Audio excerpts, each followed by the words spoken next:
My sister accused me of breaking Mom's diamond bracelet just to humiliate me at dinner. Then my parents kicked me out and said, "Liars don't sleep under our roof," but she didn't know I was covering her dorm rent and Dad's car payment. So I canceled everything, took my keys, and left. By sunrise, my sister was crying. The velvet box was open on the kitchen table between the casserole dish and the bread basket. Mom had pulled it out to show Cousin Miriam the diamond tennis bracelet Grandma Hester left her. 14-karat gold, 42 stones, assessed at $12,500 4 years ago when Grandma's estate was settled. Mom opened the box the way she always opens it, with both hands, lifting the lid slowly, waiting for the light to catch the stones before anyone speaks. The bracelet was broken. The clasp was snapped clean. 3 stones were missing from the center row, leaving dark gaps in the setting like teeth knocked out of a jaw. Mom's hands stopped moving. Her mouth opened. The room went quiet, the way a room goes quiet when something valuable has been damaged and someone is about to be blamed. Piper spoke first. "I saw Neve trying it on Tuesday. She was in your room, Mom." I walked past and saw her holding it up to the mirror. She was turning her wrist, like she was checking how it looked. She delivered that from across the table with her fork still in her hand and her chin lifted, and the steady, performative confidence of a 24-year-old who has spent her entire life being believed. Not because she tells the truth, because she speaks first. And in this family, speaking first is the same as speaking loudest, and speaking loudest is the same as being right. I looked at her. "I was not in Mom's room Tuesday. I saw you, Neve. You did not see me. I was at work until 7:14 p.m. My badge-out timestamp will confirm it." Piper rolled her eyes. The eye roll she has perfected since she was 16, the one that says whatever you are about to say is already irrelevant. "You probably went in there after you got home." "I got home at 7:50 and went straight to Ivy's room. We practiced spelling words until 8:30. Ask Ivy." Nobody asked Ivy. Ivy was at the end of the table eating bread with butter, and nobody turned to her, because nobody in this family considers a 6-year-old a credible witness even when the 6-year-old is the only honest person in the room. Mom looked at me, not with curiosity, with disappointment. The specific disappointment of a mother who has already decided which daughter is telling the truth and is now waiting for the other one to accept it. "Neve, the bracelet is broken. 3 stones are missing. Your sister saw you in my room. She did not see me in your room because I was not in your room." Ronan Carrick, my father, 58 years old. He set his fork down with the deliberate weight of a man who treats silverware the way a judge treats a gavel. He looked at me.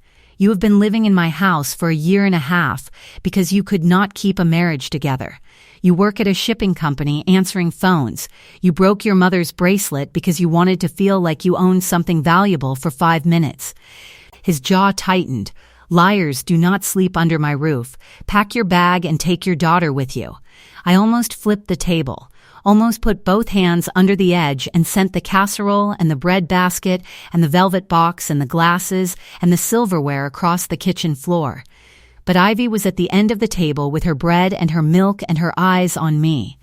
And a 6-year-old watching her mother flip a table is not a 6-year-old who learns that anger can be controlled. It is a 6-year-old who learns that anger is all there is. So I pressed my hands flat against my thighs under the table and I held them there. "Pack your bag and take your daughter with you." Delivered in front of Mom, Piper, Cousin Miriam, and Ivy. My 6-year-old daughter was sitting at the end of the table with a glass of milk and a piece of bread with butter, and she heard her grandfather say her mother was a liar and that liars do not sleep in this house. She heard the word daughter used the way you use the word luggage. "Take your daughter with you," as if Ivy were a coat on a hook that needed to be removed before the door could close. Ivy looked at me. She did not cry. She put her bread down on her plate and slid off her chair and stood next to me and took my hand. 6 years old. She did not ask a question. She just took my hand. Mom was at the counter. Arlette Carrick, 56.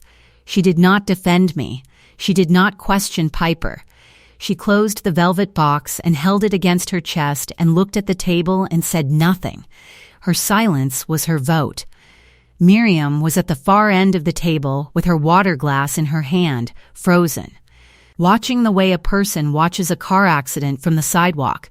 She did not speak because she was a guest, and guests in this family do not correct the host even when the host is wrong. Grandma Hester's recipe card box was on the kitchen shelf above the toaster.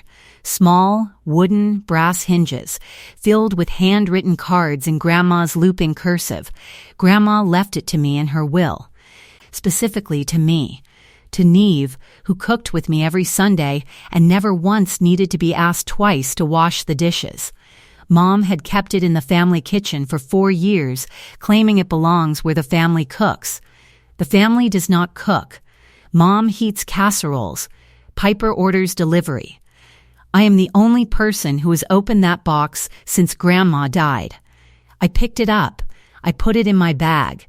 That stays here, Mom told me. Grandma left it to me. It is in the will. You can check. Mom did not check.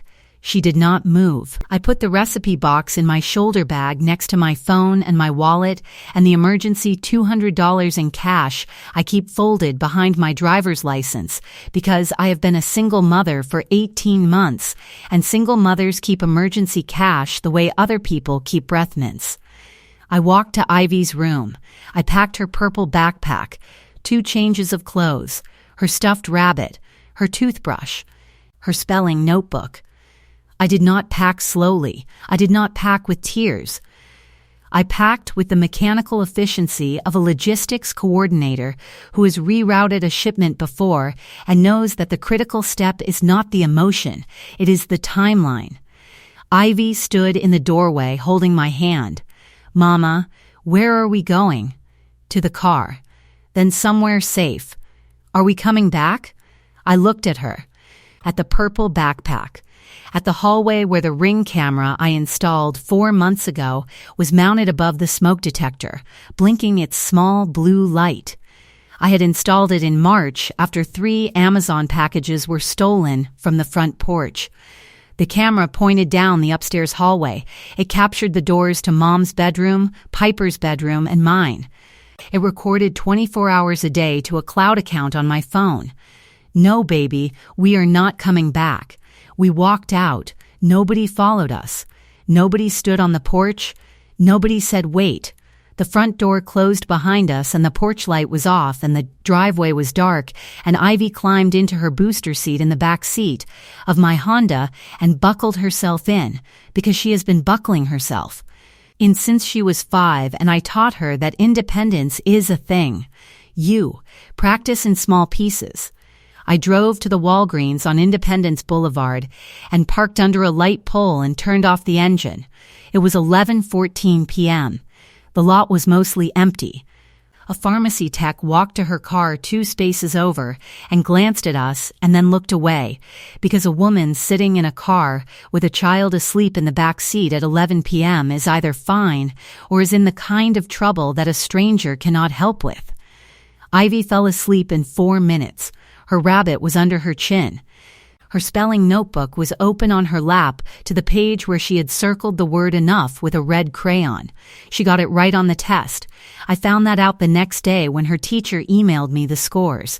Every word right. 15 out of 15. My daughter got a perfect score on a spelling test the same night her grandfather called her mother a liar and told her to pack her bag. She got every word right because I sat with her the night before and practiced each one until it stuck. That is what I do. I show up. I stay. I practice the hard words until they hold. The Walgreens sign buzzed above the parking lot, red and white, the kind of sign that stays on all night because pharmacies do not close, and neither do the people who need them. If you are watching this and you have ever been kicked out of a house you were paying for because someone who broke something blamed you for it, you are in the right place. Welcome to Family Secret Tales. The Ring camera app was on my phone. I had not thought about it during the dinner because I was too busy absorbing the word liar and the word pack and the sentence take your daughter with you.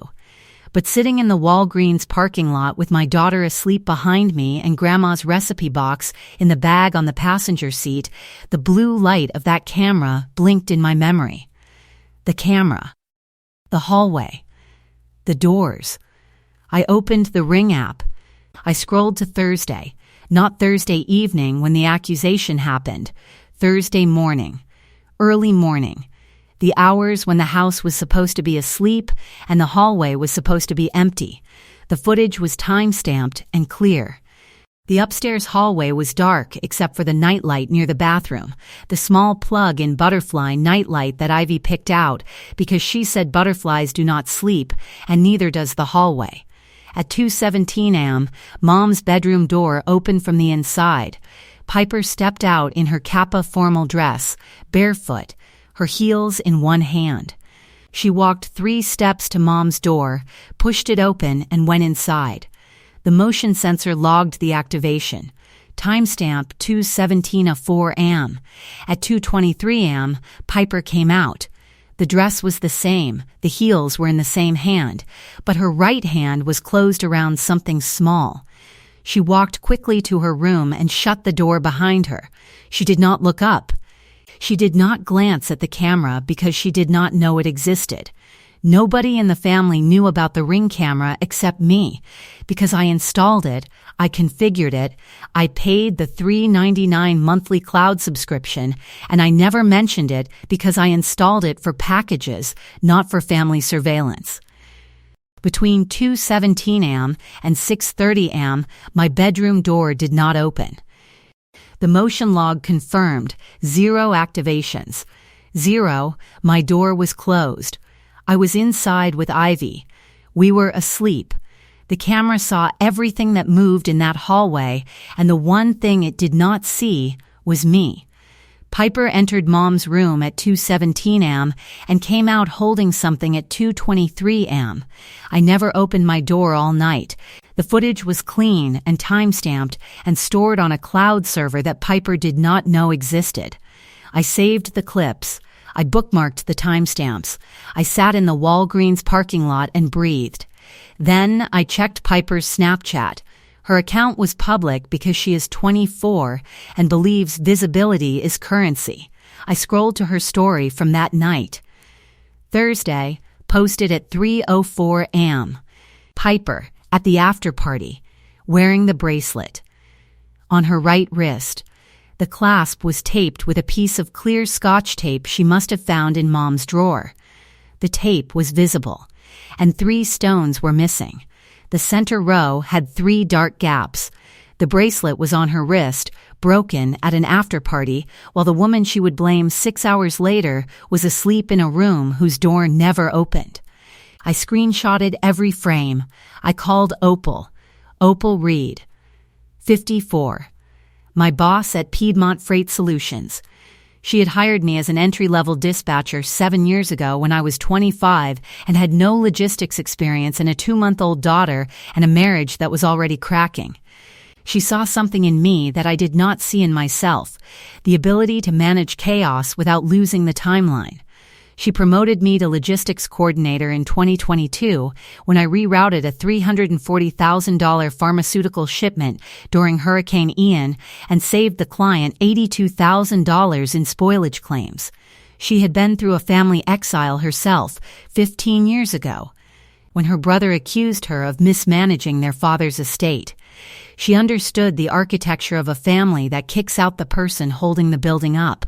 "Where are you?" Opal asked. Her voice was calm and awake at midnight because Opal does not sleep before 1 a.m. She reads freight manifests and rate tables in bed the way other people read novels. Walgreens parking lot. Independence Boulevard. Ivy is asleep in the back. "What happened?" I told her. The bracelet. Piper's accusation. The eye roll. Dad's sentence. The kick-out. The recipe box. The Ring footage. The Snapchat post. Opal was quiet for 6 seconds. Then walk me through the footage again. 2:17 a.m. Piper enters Mom's room. 2:23 a.m. She exits holding something in her right hand. My bedroom door never activates on the motion log, not once between 10 p.m. and 6:30 a.m. And the Snapchat? 3:04 a.m. She is wearing the bracelet at the after party, 3 stones missing. You can see the gaps. The clasp is taped with Scotch tape. She posted the evidence of her own lie on the internet before the lie was even told. Yes, then you are not the one who should be crying tonight, Neve. Opal's voice shifted from assessment to instruction. Come to my house. Guest room is made up. Ivy can sleep in the twin bed. We will figure out the cancellations in the morning. I do not want to impose. You rerouted a pharmaceutical shipment through a hurricane at 2 a.m. with a 3-year-old asleep in your office. You are not an imposition. You are the most competent person I know. Come to the house. I almost broke down on the phone right there. Almost let the parking lot and the booster seat and the stuffed rabbit and the word liar and the sentence take your daughter with you collapse into. The sound a 32-year-old woman makes when she has been holding her composure for 2 hours and needs someone to say the word competent instead of the word failure. But Ivy was asleep, and the recipe box was in the bag, and Opal's guest room was 15 minutes away, and the timeline said move. I drove to Opal's house on Sardis Road. Ivy did not wake up when I carried her inside. Opal had left the guest room light on and a glass of water on the nightstand and a note on the pillow that said, "The freight always gets delivered. It just takes a different route sometimes." If you have ever had the evidence in your hand while the people who accused you were still celebrating the lie, subscribe to Family Secret Tales and hit the bell. Friday morning, 6:30 a.m. Opal's kitchen. Coffee in a mug that said logistics is just organized panic. Ivy was eating cereal at the table, counting Cheerios, which she does every morning regardless of where the morning is happening. The recipe box was next to my laptop. Opal was at the stove making toast and not asking questions because she had asked all the questions last night and now it was execution time. I opened the spreadsheet I keep for all household payments, the spreadsheet that nobody in my family has ever asked to see because nobody in my family has ever wondered how the bills get paid. They just notice when the lights turn on and the water runs and the rent check clears and the truck starts in the morning. They notice the function, but never the source. Piper's apartment. Off-campus 2-bedroom on Eastway Drive. I found the apartment. I applied for the lease. I passed the credit check with a score of 741, while Piper stood behind me at the leasing office with a score of 490 and a part-time barista income of $1,200 a month that would not cover the deposit, let alone the rent. The lease was signed by Neve Carrick. The monthly rent of $1,950 came from my checking account on the first of every month. Piper had never made a single payment. She did not know the landlord's name. She did not know the property management company. She knew the Wi-Fi password and the mailbox number, and that was the full extent of her participation in her own housing. Dad's truck. 2022 Ford F-150 Lariat, purchased new at $52,000. Ronan's credit was destroyed 3 years ago when a pressure washing side business he ran out of the garage collapsed and left him $14,000 in equipment debt and a credit score of 530. He could not get approved for a truck loan. He asked me. I co-signed. The monthly payment of $680 came from my account. He had never made a payment. He had never thanked me. He had never mentioned the co-sign to Mom or Piper.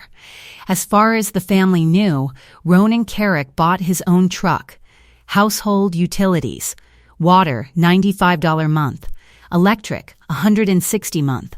Internet, $85 month. All 3 accounts in my name because when I moved in 18 months ago, the previous accounts had 2 late payment flags each, and the service providers required a new account holder with clean credit. My credit, my name, my payments. Total monthly support, $2,870. 18 months, $51,660 in rent for Piper's apartment. $12,240 in truck payments for dad, $6,120 in utilities for the house, grand total $70,020. $70,020 paid by a woman who works at a shipping company answering phones, $70,20 paid by the liar who does not sleep under their roof. I canceled the rent auto pay first. Opal watched from across the counter with her toast and the steady expression of a woman who has processed enough freight cancellations to know that every cancellation creates a downstream failure, and the failure is the point. Logged into the property management portal. Disabled recurring payment. Then typed the email to the landlord. This is Neve Carrick, leaseholder for Unit 14B, 2200 Eastway Drive. I am providing 30-day notice of lease termination effective immediately. The current occupant, Piper Carrick, is not named on the lease and has no independent authority to extend tenancy. Please direct all further communications to me. The landlord's auto reply came in 4 minutes. Cancellation would process Monday. Piper would receive a formal vacate notice by Wednesday. She did not know it was coming because she had never once thought about where her apartment came from. I canceled the truck payment second. Called Ford Motor Credit at 7:15 a.m. Removed my auto pay authorization. The representative confirmed no scheduled payment method remaining. The next payment of $680 was due in 9 days. If it was not made, a 15-day cure notice would follow, then delinquency, then repossession proceedings. I canceled the utilities third. 3 calls in 13 minutes. Duke Energy, auto pay removed, account flagged for closure. Charlotte Water, service suspension pending new account holder. Spectrum, termination scheduled in 15 days unless a new account was opened. Total cancellations executed between 6:45 and 7:30 a.m., $2,870 per month. The entire financial architecture of a family that called me a liar and kicked me out with a 6-year-old, dismantled in 45 minutes at someone else's kitchen counter. Then I opened the family group chat. 14 members. Parents, Piper, Miriam, aunts, uncles, cousins. I uploaded the Ring camera footage. 2 clips. Piper entering mom's room at 2:17 a.m. Piper exiting at 2:23 am holding something. I added the motion log screenshot showing 0 activations on my bedroom door between 10 p.m. Thursday and 6:30 am Friday. Then I uploaded the Snapchat screenshot. Piper at the after party. The bracelet on her wrist. 3 stones missing. Scotch tape on the clasp. Timestamp 3:04 am Thursday. Then I typed the killing line, camera, Piper, 2:17 am, mom's room. My door never opened. The bracelet was on her wrist at 3 am, check her Snapchat. I pressed send. The footage uploaded in 12 seconds. The Snapchat screenshot uploaded in 4. The killing line sat at the bottom of the chat like a receipt.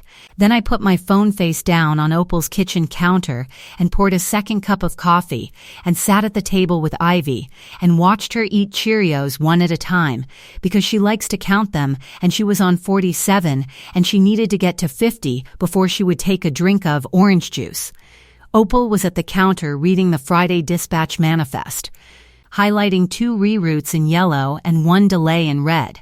The kitchen smelled like toast and coffee and the particular calm of a house where the person who owns it has earned the right to be calm. 47 Cheerios. 48. 49. 50. Ivy took a sip of juice and smiled, and I watched her smile, and I thought about how many smiles this child had given me in 6 years, and how many of them had happened in that house on the other side of the city where her grandfather had looked at her and said the word luggage. I did not pick up the phone for 2 hours. The morning light moved across Opal's counter. Ivy finished her cereal and asked to watch a show on my laptop.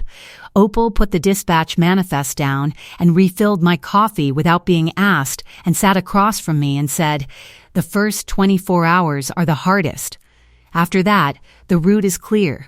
When I picked up the phone, there were 11 missed calls, 3 from Dad. The first was at 6:47 a.m., 9 minutes after I sent the footage. The second was at 7:14 a.m. The third was at 8:30 a.m. Each voicemail was shorter than the last. The first one was angry. The second was confused. The third was quiet. 4 from Piper. She did not leave voicemails. She called and hung up and called and hung up 4 times in 19 minutes. 2 from Mom. Her voicemail said, "Neve, please call me. We need to talk about what you posted. Please." 1 from Miriam. Her voicemail was different from the others. It was not a request. It was a witness statement. "I saw the footage, Neve. The camera does not lie. You should not have been treated that way at that dinner, and I am sorry I did not say something. I should have said something." 1 from an unknown number. "I did not listen to that one. I returned none of the calls." The route was clear. The route was clear. The financial fallout started Monday. Piper's landlord posted a 5-day pay or vacate notice on her apartment door. The rent had not cleared. The autopay was gone. The lease was in Neve Carrick's name. Piper could not re-sign because her credit score was 490, and the landlord required a minimum of 620 for lease approval. She called Mom. Mom called Dad. Dad called me. I did not answer. Dad left a voicemail. His voice was different from the dinner voice. The verdict voice was gone. The gavel voice was gone. What replaced it was the voice of a man who has just learned that the woman he sentenced was the woman paying for his truck, his lights, and his youngest daughter's apartment. Neve, the Ford payment. It is due Friday. I need you to put the autopay back on. I cannot make that payment on my own. My checking account does not have $680 in it. Your mother says the water bill came in your name too. And the electric. Neve, I did not know you were paying all of that. Nobody told me. Nobody told him. He sat at the closing table when he co-signed the truck loan with me. He watched me hand over my bank details. He signed the paper that said CO signer, Neve Carrick. And now he was leaving a voicemail saying nobody told him. I almost called him back, almost pressed the green button and said, "You were in the room when I co-signed your truck, Dad. You watched me set up the autopay. You knew. You chose not to notice, because noticing would mean acknowledging that the daughter you called a liar was the one keeping your engine running." But Ivy was at Opal's counter eating a banana and looking at Grandma's recipe cards, and the timeline said, "Do not reroute the shipment. Let the delivery fail. Let them find out what was in the truck when it does not arrive." I did not call back. The F-150 payment was missed on the 1st. Ford Motor Credit sent a 15-day cure notice 3 weeks after the missed payment. Ronan received the letter at the house on a Tuesday. He read it at the kitchen table. The same table where he told me to pack my bag. The letter was addressed to both signers, Neve Carrick and Ronan Carrick. His name and mine on the same page, connected by a co-signer agreement he had pretended did not exist for 18 months. The letter stated, outstanding balance of $680, cure period of 15 days, failure to cure may result in account acceleration and potential repossession of the vehicle. He put the letter next to his coffee cup and sat there for a long time. The truck was in the driveway. The truck he drove every day. The truck he told his friends he bought himself. The truck that had never missed a payment in 2 years because his daughter's checking account was making the payment while his daughter was being called a liar at his table. The utility termination notices arrived the following week. Duke Energy, 10-day disconnect warning. Charlotte Water, service suspension pending new account holder. Spectrum, account closure in 7 business days. All 3 addressed to Neve Carrick. Mom opened them the way she opens everything. She read her older daughter's name on 3 utility accounts she did not know her older daughter had been paying for 18 months. Miriam texted Piper the day after the group chat post. Miriam had been at the dinner. She had watched the accusation from the far end of the table with her water glass frozen in her hand. She had watched the kick-out without speaking because guests do not correct the host even when the host is wrong. But the ring footage changed the math. The ring footage turned Miriam from a silent witness into an informed one, and informed witnesses do not stay silent. You wore the broken bracelet to a party and then blamed your sister at dinner in front of a 6-year-old? What is wrong with you, Piper? Piper did not respond. Miriam waited 4 hours. Then she screenshotted the Snapchat post, the one showing Piper wearing the bracelet with 3 stones missing, and texted it individually to 3 other cousins, Jolene, Beck, and Whit. She wrote the same caption for each. This was posted at 3 a.m. 6 hours later, Piper told the whole table Neve did it. The cousins responded within the hour. Jolene replied with a question mark and then a long exhale emoji. Beck replied, I always wondered why Neve was the one paying for everything. Whit replied with nothing but a phone call to Neve that lasted 14 minutes and ended with, You did the right thing. The view count on the ring footage in the family group chat climbed to 47 by Sunday. 47 family members who now knew that Piper Carrick broke Grandma Hester's bracelet, posted the evidence on Snapchat, blamed her sister, and watched her sister get kicked out of the house with a 6-year-old while knowing the truth the entire time. Piper set her Snapchat account to private on Monday. She deleted every story post from the last 3 months. She removed her Instagram profile photo. She stopped responding to the group chat entirely. The digital retreat of a 24-year-old who built her identity on visibility and was now learning that visibility works in both directions. Piper called me Thursday, 1 week after the dinner. Her voice was high and tight, and she was crying in the specific way a person cries when the tears are half fear and half anger, and neither half has a good argument. The landlord put a notice on my door, Neve, 5 days to pay or vacate. I do not have $850. I do not have $500. Where am I supposed to go? That is a question you should have asked before you blamed me for something you did at 2:17 and in a dress you were still wearing when you broke the clasp. I made a mistake. You made a Snapchat post. At 3:04 a.m., wearing the bracelet with 3 stones missing and Scotch tape on the clasp. Then, you walked into a family dinner and told everyone I broke it. That is not a mistake. That is a plan. I did not mean for it to go this far. How far did you mean for it to go? Just far enough for Dad to call me a liar in front of my daughter? Just far enough for Mom to close the velvet box and say nothing? Just far enough for me to pack a purple backpack at 10:30 at night and drive my 6-year-old to a Walgreens parking lot? Silence. I could hear her breathing.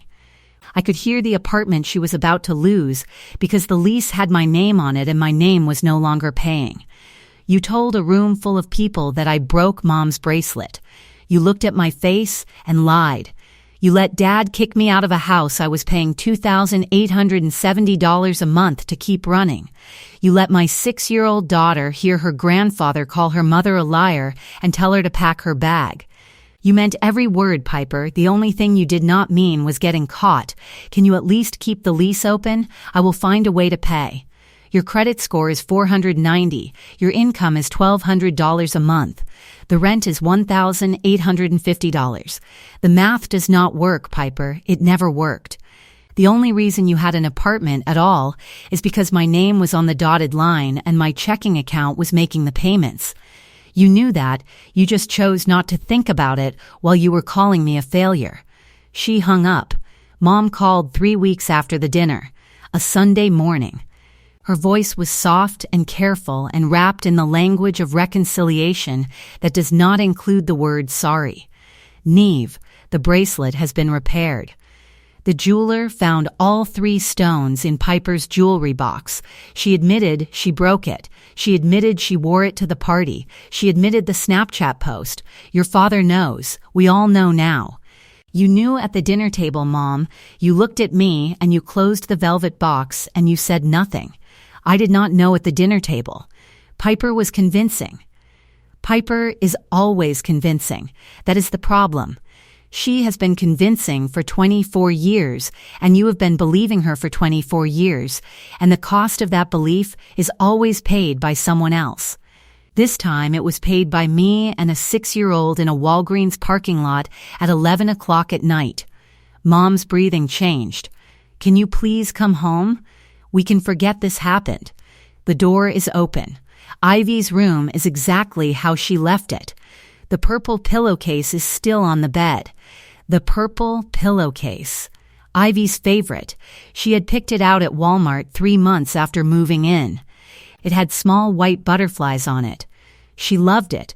And now, Mom was using it as a lure, as if a pillowcase could undo the word liar and the sentence, "Take your daughter with you."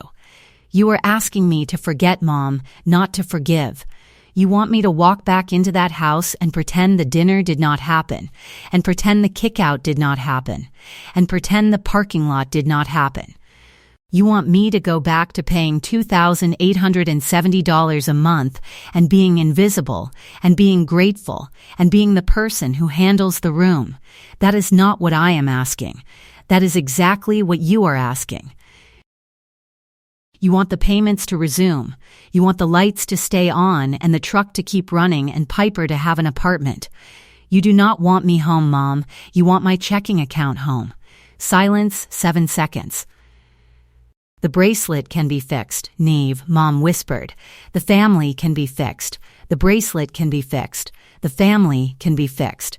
As if a $1,100 jeweler's bill and an open door are the same as acknowledging that you watched your daughter get exiled for a crime she did not commit and you said nothing, because saying something would have meant questioning the daughter you have always believed over the one who pays for everything. The recipe box was on the counter.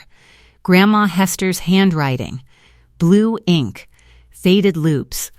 The lemon cake card was on top. I photographed the card. I texted the photo to Mom with one line, "Grandma left me this box." "You kept it in your kitchen for 4 years. That is how this family treats the things I am owed." I ended the call. I almost went back. Almost told myself that a repaired bracelet and an open door and a purple pillowcase and a mother's careful voice meant the structure had been fixed and the fracture had healed. But repaired is not the same as undamaged. A bracelet with 3 reset stones is not the same bracelet Grandma wore to church every Sunday. A door opened after 3 weeks is not the same door that closed behind a 6-year-old holding a purple backpack and a stuffed rabbit on a Thursday night in October. You can fix the clasp, but the gaps where the stones used to sit are still visible if you know where to look. And I know where to look. I have been looking at gaps in this family my whole life. Piper sat on the floor of her apartment 5 days after the vacate notice arrived. The 5-day deadline was tomorrow. The boxes were half packed because packing requires knowing where you are going, and Piper did not know. She had called 3 apartments in Charlotte. All 3 required a credit check. Her score was 490. The calls lasted less than 5 minutes each. The last leasing agent asked, "Is there a co-signer you could add?" And Piper hung up because the only co-signer she had ever used was the sister she blamed for a bracelet she broke herself. The furniture was too heavy for her to move alone. 2 sorority sisters she texted for help did not respond. A third sent back a screenshot of the ring footage with the message, "Maybe ask Nevy for a hand." The bracelet was on her kitchen counter in a plastic bag from the jeweler. Mom had dropped it off Tuesday. Repaired, 3 stones reset. Clasp replaced. $1,100 repair bill that Ronan paid from a checking account that was already short because the truck payment he used to not make was now the truck payment he could not make. Piper had not opened the bag. She sat with her back against the wall and her phone in her lap and the group chat open. The ring footage was pinned at the top. 47 views. She scrolled past it and then scrolled back and then closed the app and then opened it. At 2:17 a.m., a woman in a formal dress opened a door. At 2:23 a.m., she came out holding something. The woman was Piper. The door was Mom's. And the 47 people who viewed it included every cousin, aunt, and uncle in the family. She closed the phone. She put it face down on the floor. The apartment was quiet. The boxes were half packed. Tomorrow was the deadline. Saturday morning. Neve's apartment on Park Road. A 2-bedroom she had re-signed the day after the kickout. She had been subletting it to a grad student named Lena for 14 months while living at her parents' house to save money. Lena moved out Friday with a hug and a bottle of wine and a note that said, "This apartment was lucky to have you as a landlord. I hope whatever happened works out." She did not know what happened. She just knew Neve needed the apartment back in a hurry. Neve moved in Saturday morning with 2 suitcases, Ivy's purple backpack, the stuffed rabbit, and Grandma Hester's recipe box. The apartment was clean and empty and full of the particular silence of a space that belongs to you and nobody else. No casserole dishes on the counter, no velvet boxes in the closet. No dining table where someone can call you a liar while your daughter eats bread with butter. The walls were bare. The shelves were empty. The kitchen had a stove and a refrigerator and a counter that nobody had ever set a name card on. It was not a finished home. It was a foundation. And Neve Carrick knew something about foundations that her family did not. A foundation does not need to be impressive. It needs to be solid. It needs to hold. Everything else can be built on top of it, one room at a time. Ivy is at the kitchen counter on a step stool. The recipe box is open in front of her. She is holding a card in both hands, Hester's lemon cake. The handwriting is faded and looping, and the ink is blue, and the card has a small stain in the corner from the time Grandma spilled vanilla extract on it in 2011 and laughed and said, "That stain is the recipe working." Opal Reed is at the counter with a cup of coffee and a grocery bag of lemons she bought at the Harris Teeter on her way over. 6 lemons. 2 more than the recipe requires because Opal always brings more than enough. She does this with lemons. She does this with patience. She does this with the kind of support that does not announce itself but is always present when you open the bag. The Piedmont Freight Solutions schedule is open on Neve's laptop. Monday's dispatch list. 4 carriers. 7 shipments. 1 reroute pending weather in Asheville. The work does not stop because the family collapsed. The freight does not care about bracelets or Ring cameras or purple pillowcases. The freight cares about the timeline, and the timeline says Monday at 6 a.m. and Neve will be there because she has always been there.